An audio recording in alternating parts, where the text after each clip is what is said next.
अब तक हमने देखा कि चाहीन जिन्वू की गिल्ड में आना चाहती थी, तो जिन्वू उसे एक टेस्ट देने का बोलता है। फिर ये दोनों हंटर एसोसिएशन के जिम में आ जाते हैं, जहां जिन्वू इग्रिस को समन करता है। फिर चाहीन और इग्रिस लड़ना शुरू करते हैं और चाहीन इग्रिस को हरा देती है। अब चाहीन चाहती थी कि जिन्वू बीरू को समन करे, तो जिन्वू बीरू को समन कर देता है। जिन्वू ने बीरू को समन तो कर दिया, लेकिन उसे टेंशन थी कि कहीं बीरू चाहीन को चोट ना पहुंचा दे। बीरू बोलता है, मालिक मैं इस इंसान के साथ क्या करूं? जिन्वू बोलता है, इस लड़की को हराओ, लेकिन इसे चोट नहीं लगनी चाहिए। बीरू बोलता है, ठीक है मालिक। फिर बीरू जोर से चिल्लाता है और उसके चिल्लाने से जिम की लाइट्स टूट जाती हैं। चाहीन सोचती है जिन्वू ने इससे लड़ाई करी थी। वहीं बीरू फुल फॉर्म में आकर अपने पंजे बाहर निकाल लेता है। जिन्वू अपने दिमाग में उससे बोलता है, अपने पंजे दूर करो, अगर इस लड़की को खरोच भी आई तो मैं तुम्हें नहीं छोड़ूंगा। फिर बीरू बोलता है, ठीक है मालिक, इसमें गुस्से वाली क्या बात। वहीं चाहीन देखती है कि बीरू का ध्यान भटका हुआ है, तो अभी बेस्ट टाइम है अटैक करने का। लेकिन चाहीन के हिलने से पहले ही बीरू उसके पीछे आ जाता है। चाहीन सोचती है पिछली बार भी ऐसा ही हुआ था। चाहीन बोलती है, तुम्हें क्या लगता है ये ट्रिक फिर काम करेगी? चाहीन अपनी तलवार बीरू को मारती है, जिसे बीरू 2 उंगलियों से रोक देता है। बीरू सोचता है मालिक ने कहा था इसे बिना चोट पहुंचाए हराना है, तो इसका मतलब मुझे अपनी ताकत और इसकी ताकत में फर्क दिखाना होगा। फिर ये दोनों लड़ना शुरू करते हैं। चाहीन फिर एक बार अटैक करती है और बीरू आसानी से डॉज कर लेता है। चाहीन फिर हमला करती है और बीरू फिर डॉज कर लेता है। चाहीन सोचती है, इतना करीब होने के बाद भी ये बिना पैर हिलाए मेरे अटैक्स किस तरह डॉज कर रहा है। फिर बीरू चाहीन के मुंह पे आकर जोर से चिल्लाता है और सिर्फ उसके चिल्लाने से ही चाहीन पीछे घिसटती हुई जाती है। जिन्वू बोलता है, हमें पता चल गया है ये फाइट कौन जीतेगा, तो इस मैच को रोक देते हैं। चाहीन बोलती है, नहीं,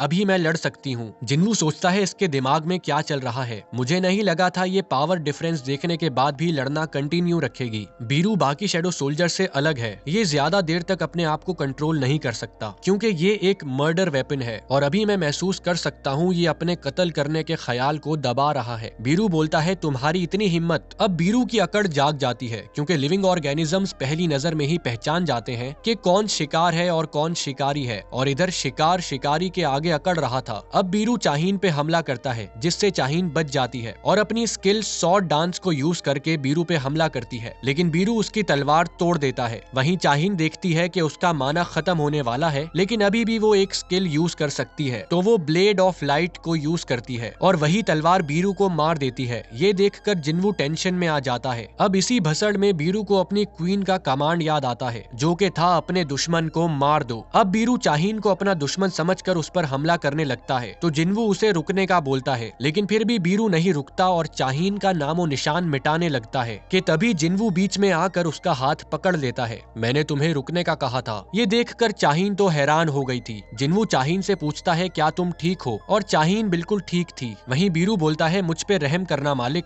अब आखिर जिन्वू भी उसे क्या ही कहता। तुम हमारी गिल्ड ज्वाइन करने के लिए इतनी मेहनत क्यों कर रही हो? तुम्हें इतना कुछ करने की जरूरत नहीं है, ये तो बस एक फालतू सी गिल्ड का फालतू सा टेस्ट था, तो तुम्हारी जैसी हंटर को जान दांव पे लगाने की कोई जरूरत नहीं है, तो फिर तुम इतनी मेहनत क्यों कर रही हो? क्या तुम कोई जवाब नहीं देने वाली? फिर जिन्वू सोचकर बोलता है, क्या तुम मुझे पसंद करती हो? ये सुनते ही चाहीन की आंखें खुल जाती हैं। जिन्वू सोचता है ये भी नहीं था, तो आखिर इसके दिमाग में क्या चल रहा है? फिर चाहीन बोलती है, हाँ शायद। सीन माइकल पे शिफ्ट होता है, जो डेविड से माफी मांग रहा था, क्योंकि वो जिन्वू को अमेरिका में ना ला सका। डेविड बोलता है, माफी मत मांगो, मुझे बताओ क्या हुआ। माइकल बोलता है, मिसेस सेलनर के मुताबिक संग जिन्वू किंग है। ये सुनते ही डेविड की आंखें बाहर आ जाती हैं। फिर डेविड मिसेस सेलनर से पूछता है, क्या इसका मतलब जिन्वू नेशनल लेवल हंटर है? मिसेस सेलनर बोलती है, अवेकेंड अपनी पावर अदर साइड से लेते हैं और मैं उनका अदर साइड के साथ कनेक्शन देख सकती हूँ। कभी कभार तो अदर साइड से इतनी ज्यादा पावर होती है कि हंटर रोशनी में छुप जाता है, और ऐसे लोगों को मैं किंग बोलती हूँ। फिर मिसेस सेलनर कप कपाते हुए बोलती हैं, लेकिन उसमें ऐसा कोई कनेक्शन नहीं है। मैंने जब उसके अंदर देखा तो वो मेरी तरफ ही देख रहा था, वो खुद एक डार्कनेस है। डेविड बोलता है, क्या इसका मतलब जिन्वू ईविल है? मिसेस सेलनर बोलती है, मैं ये नहीं कह रही वो गुड है या ईविल, मैं बस ये कह रही हूँ कि उसकी पावर अदर साइड से नहीं आती, बल्कि उसके अंदर ही बनती है, तभी उसकी कोई लिमिट नहीं। माइकल बोलता है, क्या वो लिमिटलेस है? जिस पर मिसेस सेलनर सर हिलाकर बोलती है, हाँ। फिर डेविड मिसेस सेलनर को शुक्रिया शुक्रिया बोलकर वहाँ से जाने लगता है। माइकल पूछता है डायरेक्टर आप कहाँ जा रहे हैं? डेविड बोलता है मैं B24 फ्लोर पे जा रहा हूँ तो तुम भी मेरे साथ चलो। लिफ्ट में डेविड बोलता है अगर हम लेडी सेलनर की पावर से उसे हासिल ना कर सके तो हम कोई दूसरा रास्ता निकालेंगे। क्या तुम्हें याद है वो पहला एस रैंक गेट? माइकल बोलता है जी हाँ बिल्कुल याद है, वो ऐसा डंजन ब्रेक था जिसने आधे अमेरिका की वाट लगा दी थी, उसको मैं कैसे भूल सकता हूँ। दुनिया भर से अमेरिका ने बेस्ट हंटर्स बुलवाए ज्यादा पैसे का लालच देकर, लेकिन उनमें से भी सिर्फ 5 जिंदा बचे। तो अमेरिका ने उन्हें नेशन लेवल पे अथॉरिटी दे दी और वहाँ से नेशन लेवल हंटर्स की शुरुआत हुई। कामिश ड्रैगन ने अपने खतरनाक फ्लेम से तकरीबन सारे हंटर्स की वाट लगा दी थी। डेविड बोलता है अगर मैं तुम्हें बोलूं उस हादसे के बाद हमें एक गिफ्ट मिला था। माइकल बोलता है आप उसकी बात तो नहीं कर रहे? डेविड बोलता है हाँ वही, ये देखो वही रूइन स्टोन जो कामिश की बॉडी से मिला था और ये यहाँ 8 सालों से पड़ा हुआ है। पूरी दुनिया में अभी तक ऐसा एक भी हंटर नहीं जो इसे इस्तेमाल कर सके। तो ये रूइन स्टोन ऐसे मालिक का इंतजार कर रहा है जो इसके काबिल हो और कामिश फिर एक बार इस कंट्री को एक शानदार गिफ्ट देने वाला है। वहीं जिन्वू शीशे में देखकर सोचता है मैं लंबा तो हो गया हूँ, साथ ही अवेकनिंग के बाद मेरी बॉडी भी अच्छी बन गई है, लेकिन क्या मैं उतना हैंडसम हूँ? नहीं, मेरे हिसाब से तो मैं एवरेज हूँ। कहीं ये उस स्किल की वजह से तो नहीं है जो मेरे हर जख्म को हील कर देती है और तभी मेरे मुंह पे कोई झुर्रियां भी नहीं। फिर वो अपनी बहन से पूछता है तुम्हें मैं कैसा लगता हूँ? जिन्हा बोलती है क्या मतलब? जिन्वू बोलता है मतलब मैं एक आदमी के तौर पर कैसा हूँ? जिन्हा बोलती है मुझे तो तुम चूपे लगते हो। जिन्वू बोलता है मुझे लगा ही था तुम ऐसा कुछ बोलोगी। फिर जिन्हा जिन्वू को लाते मारना शुरू हो जाती है। जिन्वू बोलता है क्या तुम भूल गई मैं एस रैंक हंटर हूँ? जिन्हा बोलती है मैं भी अपनी क्लास की टॉपर हूँ। फिर जिन्वू उसे बताता है कि वो एक गिल्ड बना रहा है। जिन्हा बोलती है तो अब से लोग तुम्हें बॉस बुलाएंगे। जिन्वू बोलता है अगर सब ठीक हुआ तो।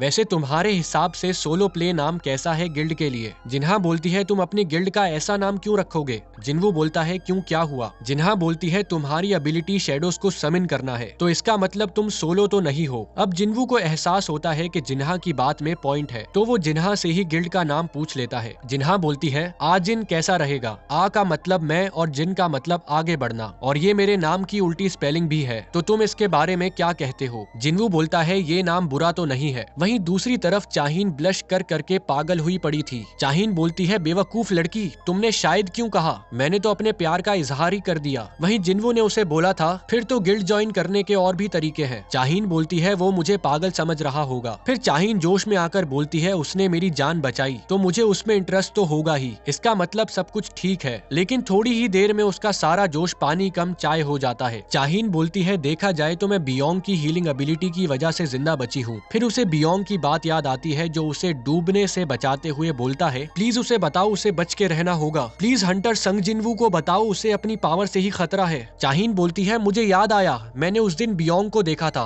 और ये एपिसोड खत्म होता है। मेरे दोस्तों अगर आपको सोलो लेवलिंग के एपिसोड्स पसंद आ रहे हैं तो चैनल को सब्सक्राइब करना मत भूलिएगा और मैं मिलूंगा आपसे अगले एपिसोड में। शुक्रिया।